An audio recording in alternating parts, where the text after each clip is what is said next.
Today we are going to discuss the last chapter on history of anthropology, that is, modern trends of anthropology. First, let us have the introduction.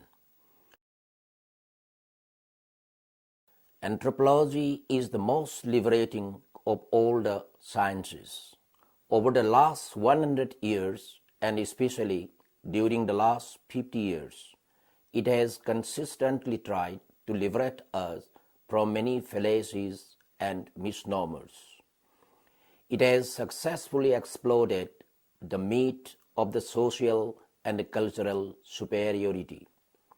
It puts the entire mankind on one and the same pedestal. Right from the beginning, it has taken upon itself the responsibility to inform its students about the nature of the world as we know it. The majority of students of anthropology at college and university level may not become professional anthropologists, but they continue to disseminate and spread whatever they have learned by virtue of being students of anthropology at some stage of their lives. Thus, anthropology also contributes to the formation of an enlightened citizenry free from the narrow and parochial feelings. Next, we have modern trends. The increasing subjectiveness and interest in the individual were reflected in the renewed interest on the part of some anthropologists in seeing and recording culture as viewed strictly by the culture bearers. The analytic and native points of view become a major effort to clarify, though few ethnographers distinguish them in their work. Next, we have different approaches of anthropologists. Clifford Geertz has suggested that through symbols, people define their world and also transform it into their model of the universe. Victor Turner turned his attention towards religion and ritual.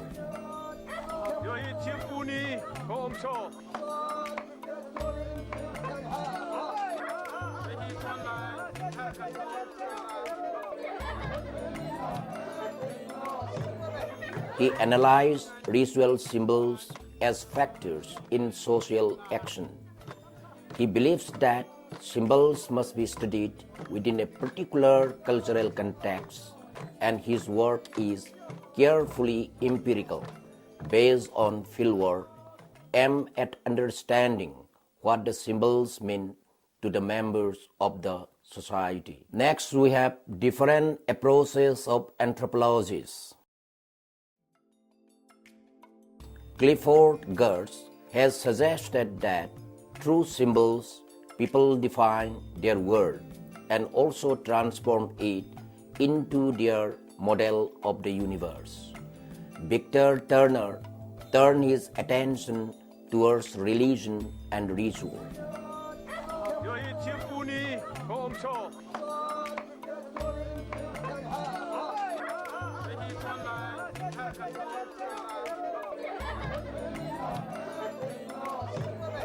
He analyzed ritual symbols as factors in social action.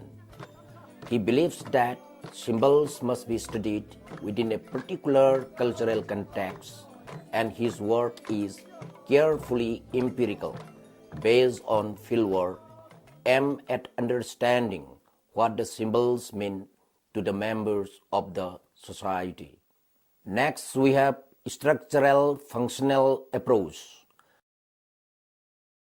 Another recent approach that concerns itself with psychology in the sense that it deals with cognitive processes has been French structuralism.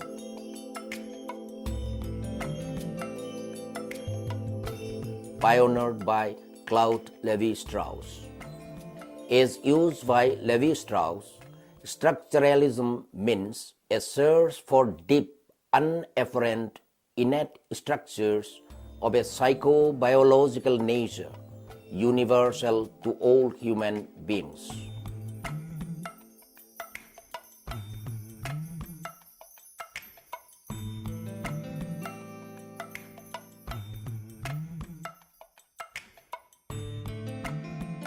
These hidden infrastructures are very subtly manifest in surface behavior that varies greatly from culture to culture.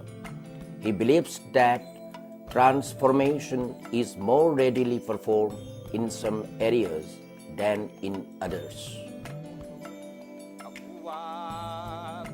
He prefers art, language, and myth, and has drawn his methodological model from structural linguistics, analyzing forms of social activity as though they were languages.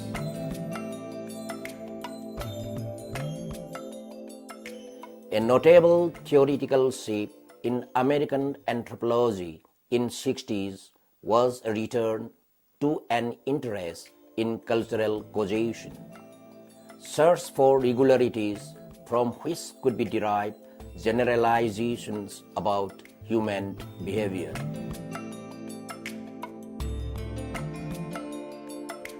Prominent within this theoretical orientation were those seeking cultural causality in terms of environmental adaptation on the material basis of life.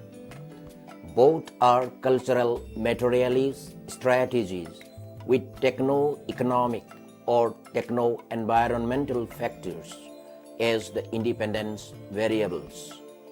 Looking at the technological means of maintaining life, cultural materialists applied these theories to history and behavior to show causal relations in cultural change. In the 60s, British social anthropology largely continued down paths indicated in the previous decade. Leeds found the structural functional approach less adequate.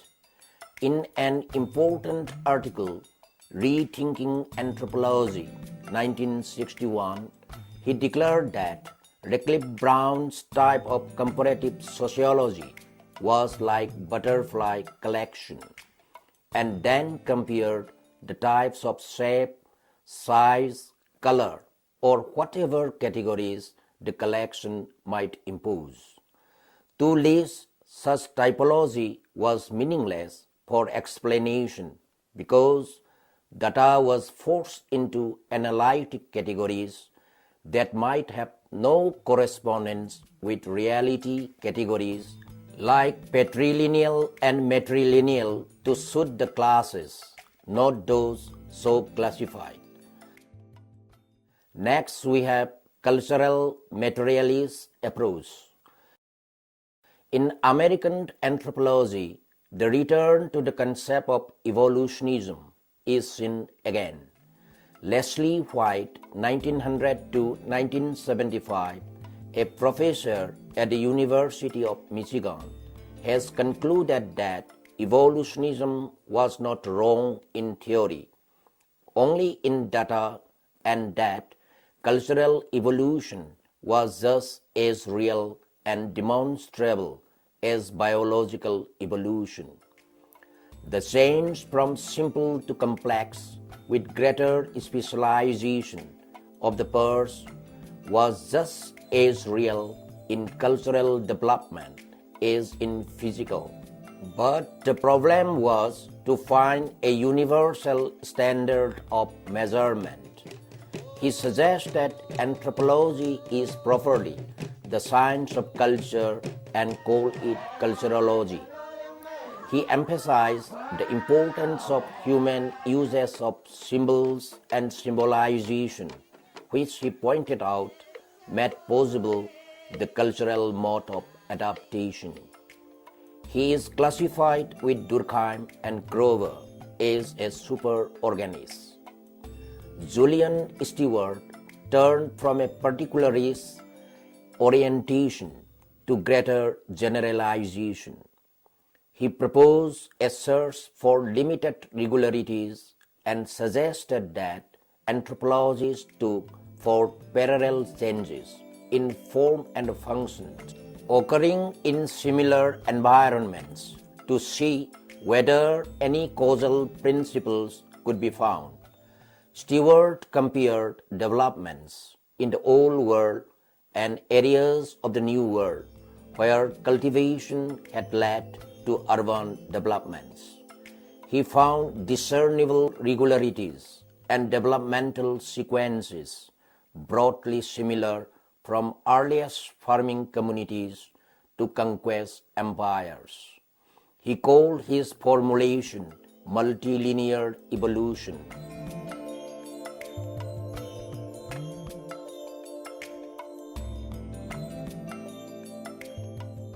As compared to the unilinear evolution of the 19th century.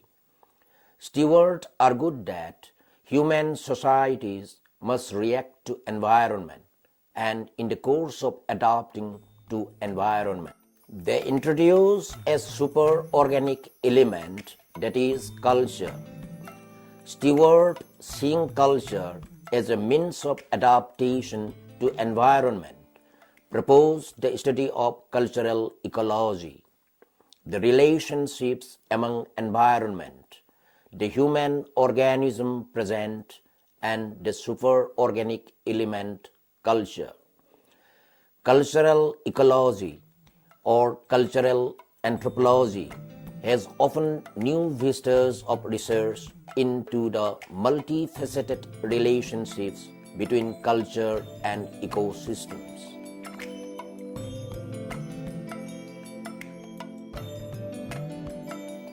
Further, advancement in this field promise to provide a cultural bridge between traditional anthropological interests and the larger world of animal behavior. In the early 60s, Marcel Salins, Almond Service, and some others tried to reconcile the two viewpoints. They suggested that evolution has two facets. One is general evolution, a grand movement from simple to complex. The other, specific evolution, change as an adaptive response to an ecological niche. Specific evolution leads to diversity through adaptation in histories. Stewart's multilinear evolution is specific. Salins and Service went on to apply the biological analogy at greater length. True, they carefully pointed out that in cultural evolution, change is addictive, not substituted, and may be transmitted by diffusion. A much faster means of dissemination than genetic transmission. As adaptation increases, so does stability and greater the specializations, the less potential for evolution. A corollary is that evolutionary potential is greater in less adapted and less specialized societies. Specific evolution means increasing adaptation. General evolution means increasing adaptability. Stewart's theory that each culture adapts differently in response to unique environmental pressures has been labeled specific evolution. Human adaptation to environment involves culture. Hence, Stewart used the term cultural ecology for the study of human adjustments to particular geographical setting. Stewart's work, along with Salin, constitute the core of this approach.